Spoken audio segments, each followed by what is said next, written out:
La France bouge, la pépite du jour. Chaque année, nous remettons les trophées européens de l'avenir parce qu'ici, on découvre des pépites. Aujourd'hui, c'est un projet qui est né il y a environ un an, c'est ça, Xavier ? Il y a 2 ans, j'ai rencontré le professeur Kahn. C'était il y a 2 ans. Vous avez travaillé 15 ans chez Danone. Vous avez sillonné pas mal d'endroits dans le monde, notamment l'Allemagne, l'Arabie Saoudite ou encore le Vietnam. Vous avez rejoint le groupe SEB il y a 15 ans où vous étiez chargé de l'innovation alimentaire. Mais vous avez toujours gardé cette petite envie dans un coin de votre tête, cette envie de monter votre propre entreprise. Alors vous êtes lancé grâce à une rencontre, vous venez de l'évoquer, de l'esquisser, c'était il y a 2 ans avec un professeur, Naïm Khan. Sa mère était atteinte d'obésité et lui, ça faisait 15 ans déjà qu'il travaillait sur le sujet au moment de votre rencontre, c'est ça ? Tout à fait, il est un chercheur académique basé à l'université de Bourgogne à Dijon et qui effectivement travaillait dans son laboratoire et qui ensuite a été accompagné au fur et à mesure de ses découvertes pour petit à petit les amener à maturité. Et donc moi je l'ai rejoint il y a 2 ans quand il fallait maintenant commencer les tests cliniques, donc quand on avait fini la partie préclinique et qu'on allait attaquer les tests sur l'homme. Alors les tests sur l'homme, c'est un spray. Lui il a cherché à comprendre le fonctionnement du corps humain, il s'est aperçu que toutes les personnes en situation d'obésité avaient une baisse de récepteurs. C'est comme ça que vous avez dit il y a peut-être quelque chose à faire. Ça vous parlait, mais vous avez des personnes atteintes de diabète dans votre famille ? Du tout, ni de diabète, ni d'obésité en particulier. C'était vraiment finalement... Qu'est-ce qui vous a motivé en tant qu'entrepreneur ? La rencontre. La rencontre avec l'homme, le sujet évidemment, puisque quand on parle d'obésité, c'est 900 millions de personnes obèses dans le monde. Si on prend les personnes en surpoids, c'est 1,9 milliard de personnes en surpoids. Donc effectivement, il y a un marché qui est colossal et essayer d'apporter des solutions à ce marché, c'est évidemment extrêmement motivant au quotidien. Un marché, des solutions, ça donne Ecta. Vous allez vous aussi pitcher votre entreprise. Vous avez 1 minute pour nous raconter ce que c'est.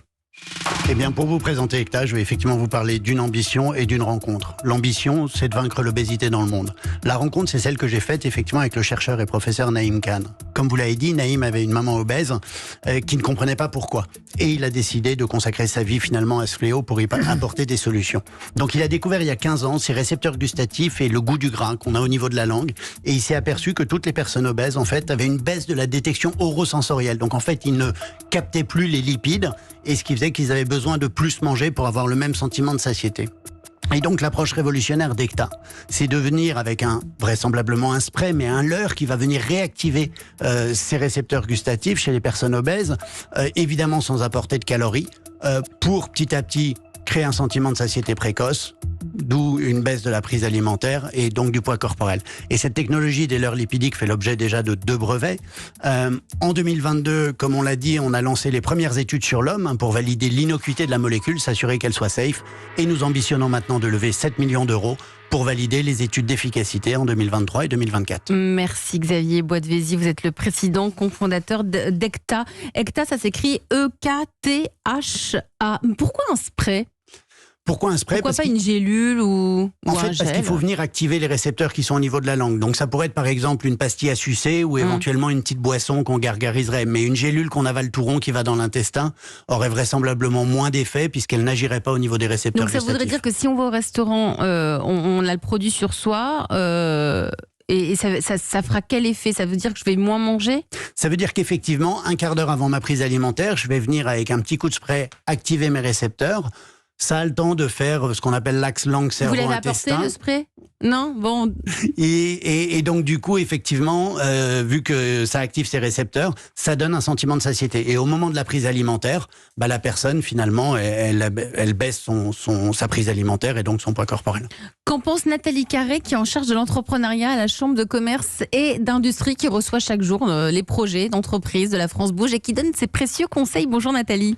Bonjour Elisabeth, bonjour tout le monde. Alors déjà, les points positifs, il y en a énormément. Diabète, hypertension artérielle, maladies respiratoires, surmortalité, sans compter les conséquences psychologiques et sociales de la maladie. Bref, c'est vraiment un fléau au XXIe siècle. Il y a même eu un rapport d'information du Sénat cet été, en juin 2022, pour faire le point sur la situation et proposer des solutions, d'autant que la situation a empiré avec la crise sanitaire. Et donc, vous venez de l'évoquer, votre solution paraît simple d'utilisation, un spray avant les repas, ça se met dans une poche, ça sort facilement, plus facile qu'un verre d'eau pour avaler une gélule, c'est plus discret. Donc ça, ce sont les points positifs que vous avez relevés, Nathalie. On le sait, l'obésité, c'est un problème complexe. ECTA apporte cette solution, mais vous avez apporté dans votre besace quelques idées pour la commercialisation. La commercialisation aura lieu c'est prévu pour quand, Xavier ? Si on veut vraiment s'adresser à l'obésité, donc il faut un médicament, ça va être plutôt 7 à 8 ans de développement. Si on s'adresse d'abord aux personnes en surpoids et qu'on lance plutôt un complément alimentaire, ce sera plus rapide, on parlera de 3 à 5 ans. Vous allez vers quelle option, vous, la une ou la deux ? Il faudra traiter les deux. Les deux, donc si le médicament et le complément alimentaire. Alors Nathalie, vous avez quelques petites pistes. Bah oui, parce que c'est vraiment une course de fond en fait, une course de fond, on sprint, donc ça se prépare. Alors, préparez les médecins. Il existe déjà 2 médicaments qui permettent de lutter contre l'obésité, mais le traitement de l'obésité fait l'objet d'un diplôme spécifique. Les médecins généralistes sont sûrement peu démunis face à cette maladie. Devenez leur meilleur ami. Sur le web, on trouve tout et son contraire sur cette maladie, mais surtout, il n'y a pas de site de référence sur le sujet qui soit documenté, à jour, pédagogique, pluridisciplinaire, tant pour informer justement le corps médical que les patients. Donc vous pourriez devenir le centre de ressources pour reposer les bases, décortiquer chaque cause de l'obésité, donner les solutions existantes, leurs avantages, leurs inconvénients, expliquer si possible comment identifier là où les causes de l'obésité d'un patient, bref, vous faire déjà connaître comme un peu le Vidal de l'obésité. L'expert de l'obésité. Et puis, vous allez du côté aussi de l'école, Nathalie, dans le cadre de la prévention avec ce spray. Eh bien oui, parce qu'effectivement, la prévention est une clé. Là encore, comment dire à des parents que son enfant est en surpoids, à part dire faudrait limiter les sucreries, c'est pas simple. Pourquoi cette maladie touche plus les personnes de conditions modestes ? Une étude est sortie récemment là-dessus. Comment on peut agir simplement à l'école ? Que faire avec les parents ? Parce que finalement, nous, on nous a toujours dit que c'était le sucre qui faisait grossir. Vous expliquez que c'est le gras. Bref, comment aider à éviter l'obésité ? Les récepteurs en plus. Les récepteurs, c'est ça. Voilà. Donc, comment être accompagné les enfants ? Vous l'avez apporté là, votre spray. Il est tout petit, on dirait. Ah, mais c'est typiquement des sprays qui existent déjà sur le marché, anti-haleine ou des choses comme ça. On mettrait comme ça voilà. On donne un petit coup de spray, effectivement, 10 minutes, un quart d'heure.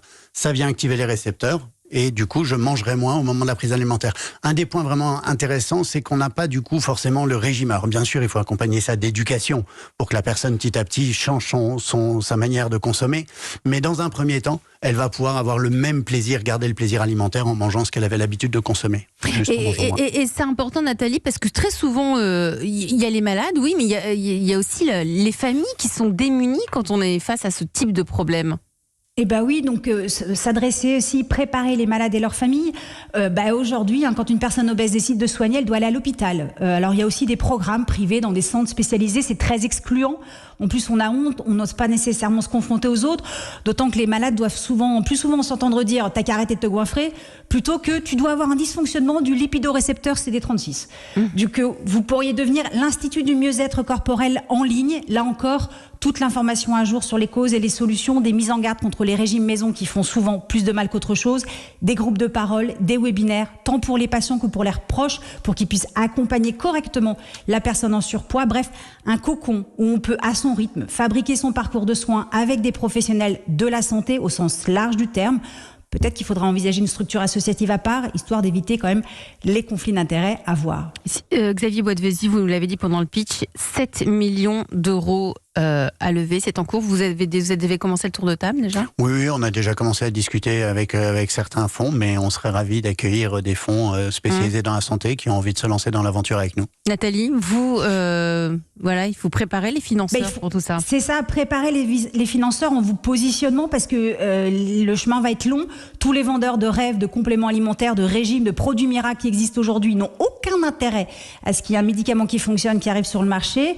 Et puis, de toute façon, un médicament seul ne peut pas être la solution. Les origines de l'obésité sont diverses. Les réponses doivent l'être aussi. Donc, si ECTA se positionne comme la vigie du mieux-être corporel et apporte différentes solutions, il y a plus de chances de fédérer de nombreux partenaires qui œuvrent pour le bien-être des patients. Merci Nathalie Carré. Quel regard portez-vous là-dessus, Gérard Soula, PDG d'Adocia ? Je considère que c'est effectivement très important de travailler tous les aspects. Tous les aspects, oui, c'est important. De ce problème qui sont effectivement multiples. On ne peut pas catégoriser le diabète en une cause. Astrid Bonas, fondatrice de Diet Sensor. d'accord avec ces deux messieurs sur le fait que c'est une complémentarité d'outils qui permettra d'agir positivement sur cette maladie tellement complexe de l'obésité. C'est ça, il y a plusieurs aspects, ce que vous dites. C'est très complexe. Merci Nathalie Carreno. On vous retrouve demain dans une prochaine France Bouge. Si vous aussi, vous avez envie de venir pitcher votre projet d'entreprise sur Europe 1, est-ce que vous pouvez nous rappeler l'adresse, Nathalie ? Une seule adresse, e1-lafrancebouge@europe1.fr. Promis juré, Solène Godin, Charlotte Barrican et moi, on lit toutes les candidatures reçues. Et vous aurez peut-être la chance d'être en route pour les trophées Europe 1 de l'avenir.